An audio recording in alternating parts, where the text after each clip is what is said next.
വിശുദ്ധ കുരിശിൻ്റെ അടയാളത്താൽ ഞങ്ങളുടെ ശത്രുക്കളിൽ നിന്ന് ഞങ്ങളെ രക്ഷിക്കണമേ. ഞങ്ങളുടെ തമ്പുരാനെ, പിതാവിൻ്റെയും പുത്രൻ്റെയും പരിശുദ്ധാത്മാവിൻ്റെയും നാമത്തിൽ ആമേൻ. ദൈവപുത്രനായ ഈശോ മിശിഹായുടെ കൽപ്പനകൾ അനുസരിച്ച് വിശ്വസിക്കുന്നവർക്ക് നിത്യജീവിതം വാഗ്ദാനം ചെയ്യുന്ന തിരുവചനമാണ് വിശുദ്ധ യോഹന്നാൻ്റെ സുവിശേഷം 3-ാം അധ്യായം 36-ാം തിരുവചനം. പുത്രനിൽ വിശ്വസിക്കുന്നവന് നിത്യജീവൻ ലഭിക്കുന്നു. എന്നാൽ പുത്രനെ അനുസരിക്കാത്തവൻ ജീവൻ ദർശിക്കുകയില്ല.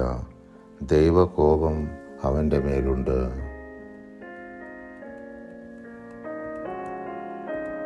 എൻ്റെയും ലോകമൊക്കെയുടെയും പാപപരിഹാരത്തിനായി 3 ആണികളാൽ കുരിശിൽ രക്തം ചിന്തി മരിച്ച കർത്താവേ, ഞങ്ങളുടെ മേൽ കരുണയുണ്ടാകണമേ. ഞങ്ങളെ ശിക്ഷിക്കരുതേ.